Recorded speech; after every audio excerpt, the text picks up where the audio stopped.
सभी बच्चों को पीसीएम एजुकेशन चैनल में स्वागत है। आज हम लोग पढ़ेंगे इस वीडियो में कूलाम नियम का सदिश स्वरूप। यानी इससे पहले वाले वीडियो में हम लोग पढ़े थे कूलाम का नियम, क्या बताया गया था कूलाम का नियम। लेकिन आज हम लोग पढ़ेंगे इस वीडियो में कि कूलाम के नियम का सदिश रूप क्या होता है, यानी कूलाम के नियम का सदिश रूप पढ़ना है। तो सबसे पहले ये देखिए कि कूलाम के नियम का सदिश रूप क्यों आवश्यकता है हमको पढ़ने के लिए। यानी फिजिक्स की दुनिया में जो है कूलाम नियम के सदिश रूप को क्यों लाया गया, इसके पीछे रीजन क्या है आखिर। वैसे थोड़ी लाया जाएगा, यानी कूलाम नियम का सदिश रूप लाया गया तो इसके पीछे रीजन क्या है, क्यों लाया गया, आखिर फालतू में थोड़ी लाया जाएगा इसे। तो देखिए कूलाम ने क्या बताया था कि अगर मान लीजिए कि यह दो बिंदु आवेश है Q1 और Q2 जिनके बीच की दूरी क्या है, R है। तो कूलाम ने बताया कि इनके बीच लगने वाला आकर्षण या प्रतिकर्षण बल जो होता है F इजिकल टू वह कितना होता है 1/4 pi epsilon naught Q1 Q2 अपान R² होता है। यह कौन बताया था, कूलाम ने बताया था। लेकिन अब यहाँ पर दिक्कत यह हुई कि दो स्थिर बिंदु आवेश है तो इनके बीच लगने वाला आकर्षण या प्रतिकर्षण बल की गणना तो हम लोग कूलाम के नियम के द्वारा ज्ञात कर रहे हैं, वो तो ठीक बात है।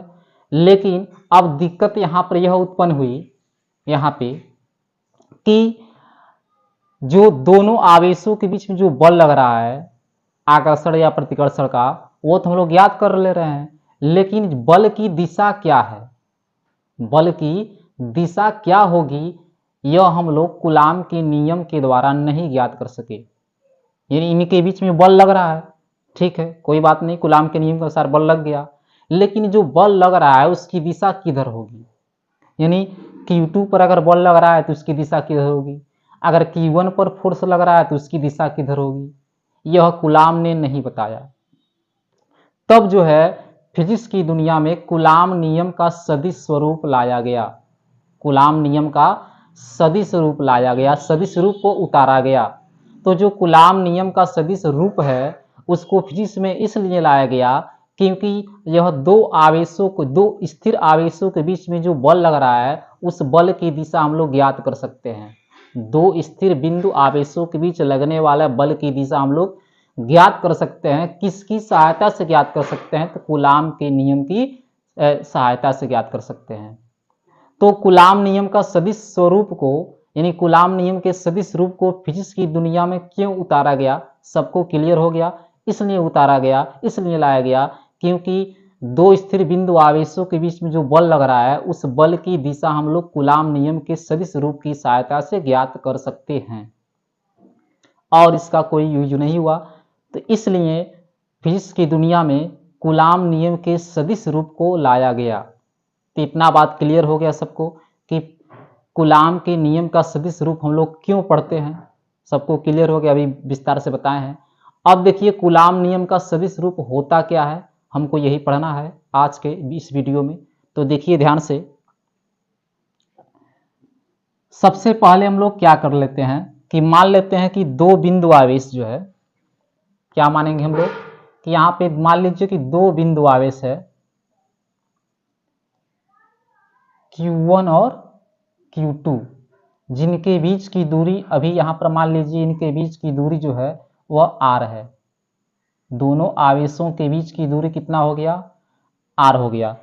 मान लीजिए यहाँ पर एक पॉइंट हो गया A और यह पॉइंट क्या हो गया, B हो गया। तो यहाँ पर दो पॉइंट है A और B।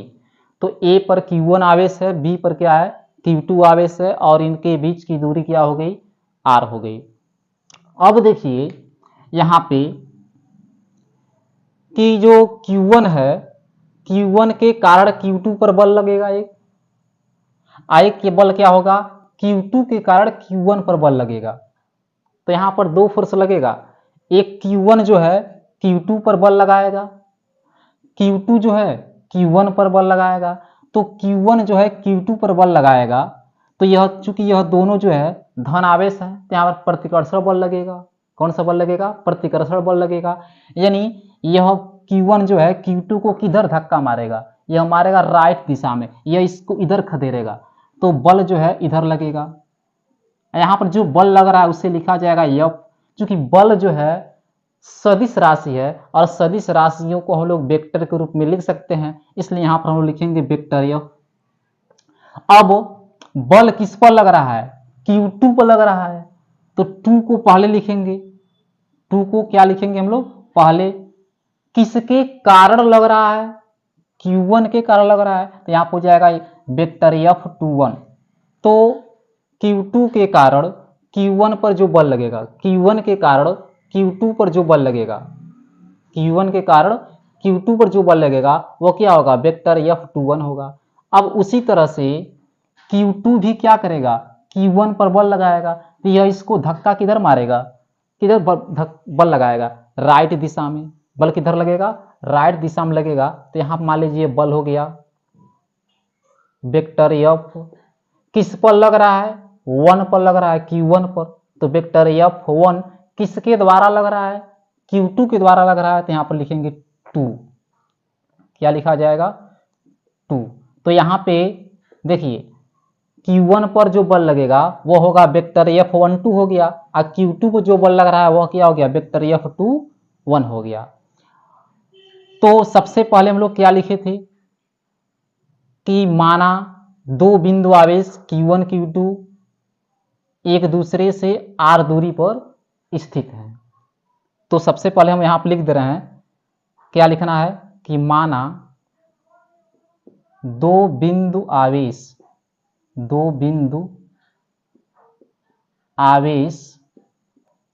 Q1 तथा Q2 एक दूसरे से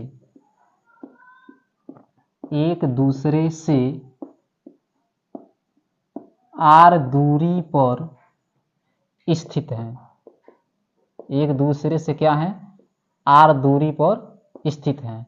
फिर हम लोग लिखेंगे कि Q2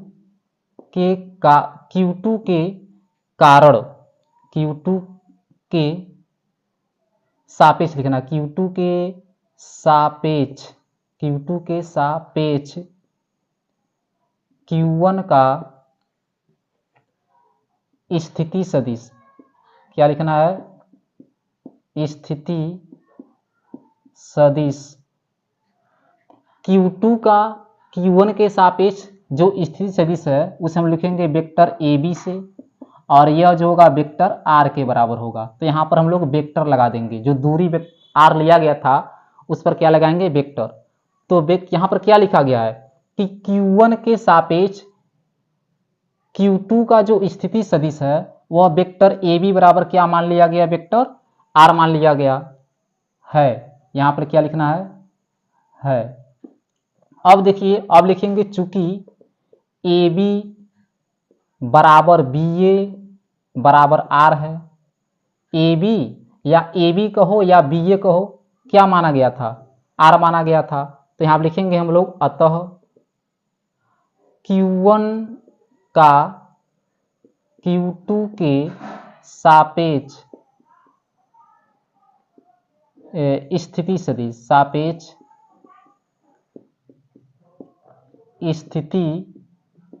सदिश, वेक्टर BA बराबर वेक्टर R होगा। ध्यान से देखिए एक बार और। सबसे पहले हम लोग क्या लिखे हैं कि माना दो बिंदु आवेश Q1 Q2 एक दूसरे से r दूरी पर स्थित हैं। अब क्या माना गया है कि Q2 का Q1 के सापेक्ष स्थिति सदिश वेक्टर AB, Q2 का Q1 के सापेक्ष स्थिति सदिश वेक्टर AB बराबर वेक्टर R है। तो अब इसका उल्टा, चूंकि AB और BA दोनों क्या था, शुरू में हम लोग माने थे R, अतः Q1 का Q2 के सापेक्ष जो स्थिति सदिश होगा वह वेक्टर BA बराबर हो जाएगा माइनस वेक्टर R, उल्टा होगा। क्योंकि जब सदिश में आप लोग पढ़े होंगे कि A से जब B की तरफ जाएंगे तो प्लस में लिखा जाता है, और जब इसका उल्टा चलेंगे B से A की तरफ चलेंगे तो सदिश को हम लोग लिखते हैं माइनस से, सदिश का चिन्ह बदल जाता है। तो वेक्टर AB प्लस में वेक्टर R होगा, अब वेक्टर बी ए जो होगा वो माइनस में वेक्टर आर होगा। अब वेक्टर ए बी क्या होगा, वेक्टर ए बी होगा Q2 का Q1 के सापेक्ष स्थिति सदिश। और वेक्टर बी ए क्या होगा, वेक्टर बी ए होगा Q1 का Q2 के सापेक्ष, लिखा गया ना Q1 का Q2 के सापेक्ष स्थिति सदिश वेक्टर बी ए बराबर हो गया वेक्टर माइनस वेक्टर आर हो गया। तो चलिए अभी इतने का स्क्रीनशॉट लीजिए, इसके बाद आगे जो है हम बताएंगे।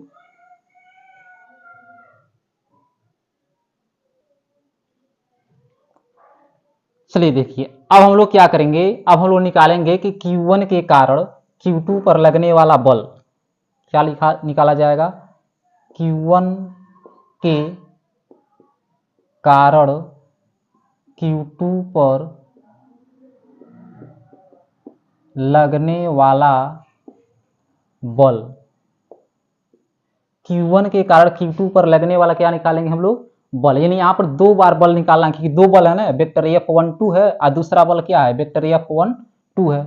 तो यहाँ पर क्या लिखा गया है, Q1 के कारण Q2 पर लगने वाला बल, तो Q1 के कारण Q2 पर लगने वाला बल क्या है, वेक्टर F12 है। तो लिखेंगे हम लोग कि वेक्टर 21 है, वेक्टर F21 बराबर, बल हमेशा कूलाम के नियम के अनुसार ही लिखा जाएगा। तो क्या लिखेंगे हम लोग 1/4 pi epsilon naught Q1 Q2 upon r square, क्योंकि इनके बीच की दूरी आर ही था। चूंकि बल कैसी राशि है, बल जो है सदिश राशि है और सदिश राशि को दिखाने के लिए मात्रक सदिश की आवश्यकता होती है, इकाई सदिश की आवश्यकता होती है। इसलिए हम लोग यहाँ पर एक इकाई सदिश लेंगे आर कैप, एकांक सदिश। इकाई मतलब होता है एकांक। अब यह एक एकांक सदिश हो गया। इसको चित्र में दिखाना चाहिए हम लोग, तो यहाँ पर दिखा सकते हैं आर कैप। अब यह आर कैप है क्या, क्योंकि बल जो है, बल कैसी राशि है, तो बल जो है सदिश राशि होते हैं और सदिश राशि को दिखाने के लिए एकांक सदिश का यूज किया जाता है। तो यहाँ पर जो है आई कैप जो है वो क्या है, एकांक सदिश है। सॉरी आई करें, आर कैप जो है क्या है, एकांक सदिश है। यहाँ यह नहीं लिखते तो वेक्टर नहीं लिखते हम लोग एफ पर। जब एफ पर वेक्टर है तो बल कौन सी राशि हो गई, सदिश। क्योंकि अब इसको हम लोग वेक्टर लगा रहे हैं ना इस बल पर, इसको चेंज कर दिए किसमें, सदिश राशि में। जब सदिश राशि में हम लोग चेंज कर दिए तब यहाँ पर किसकी आवश्यकता होगी, एकांक सदिश की आवश्यकता होगी। इसलिए हम लोग यहाँ क्या लिखेंगे, आर कैप। तो उसके नीचे हम लोग लिख सकते हैं कि जहां एकांक सदिश आर कैप बराबर, आप लोग फर्स्ट ईयर में पढ़े होंगे, क्लास 11 में पढ़ाया गया होगा कि एकांक सदिश वेक्टर आर बराबर सूत्र होता है, आर कैप बराबर सूत्र होता है वेक्टर आर अपान आर। एकांक सदिश आर कैप बराबर सूत्र, यह सूत्र है आर कैप बराबर वेक्टर आर अपान क्या होता है, आर होता है। तब यहां से क्या मिलेगा कि वेक्टर F21 इजिकल टू मिलेगा 1/4 pi epsilon naught Q1 Q2 upon r square गुणे, अब देखिए आर कैप है, आर कैप के जगह पर क्या लिखना है, तो लिखना है कि वेक्टर आर अपान में क्या लिखेंगे हम लोग, आर लिखेंगे।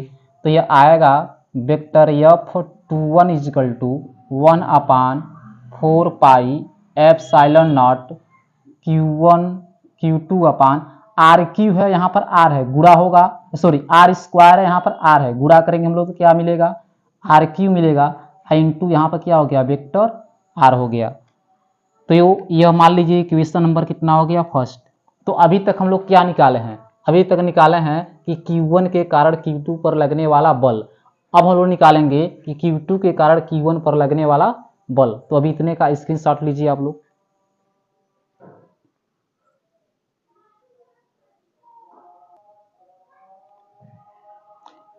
अब देखिए, अब हम लोग निकालेंगे कि Q2 के कारण Q1 पर लगने वाला बल क्या लिखा जाएगा, लिखा जाएगा इसी प्रकार।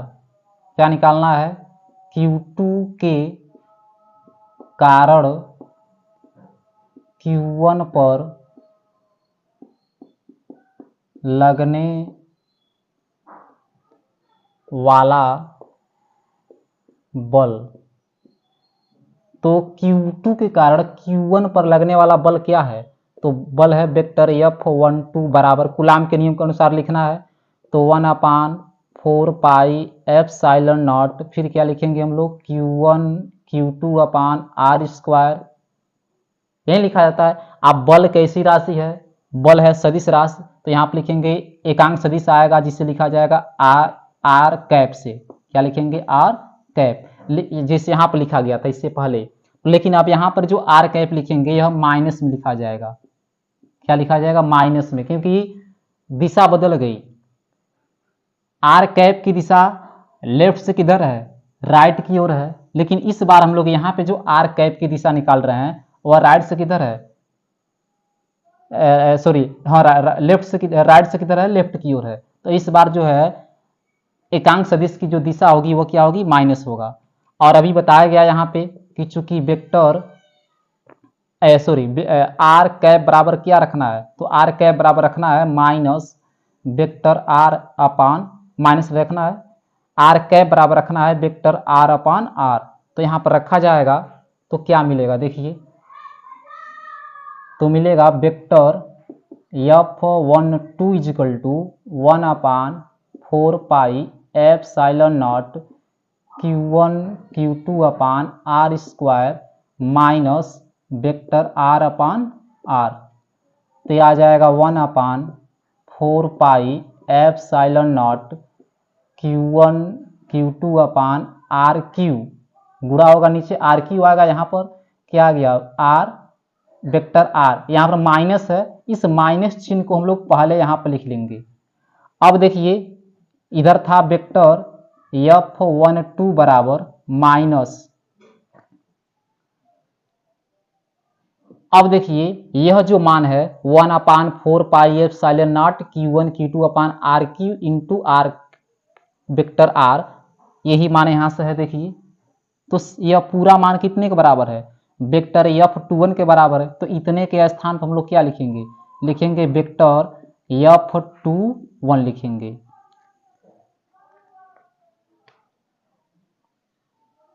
और यह मान कहाँ से रखा गया है, तो रखा गया है समीकरण 1 से रखा गया है। तो अब देखिए यहाँ पे समीकरण 1 और 2 से सॉरी यह समीकरण 1 से आगे लिखा गया है, तो क्या आया वेक्टर F12 बराबर आया माइनस वेक्टर F21।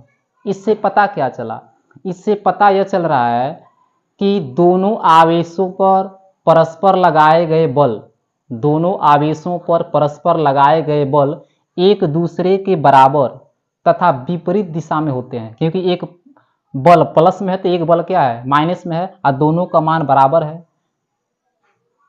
तो इस प्रकार कूलाम नियम का जो सदिश रूप होता है वह न्यूटन के तृतीय नियम का पालन करता है, न्यूटन के तीसरे नियम का पालन करता है। तो कूलाम नियम का सदिश रूप जो होता है वो न्यूटन के तीसरे नियम का पालन करता है। तो यहाँ से क्या पता चल रहा है, यहाँ से यह पता चल रहा है कि दो बिंदु, यहाँ से यह पता चल रहा है कि दोनों बिंदु आवेश द्वारा परस्पर लगाए गए बल, दोनों बिंदु आवेशों द्वारा परस्पर लगाए गए बल एक दूसरे के बराबर तथा विपरीत दिशा में हैं। अतः कूलाम नियम का सदिश रूप न्यूटन के तृतीय नियम का पालन करता है।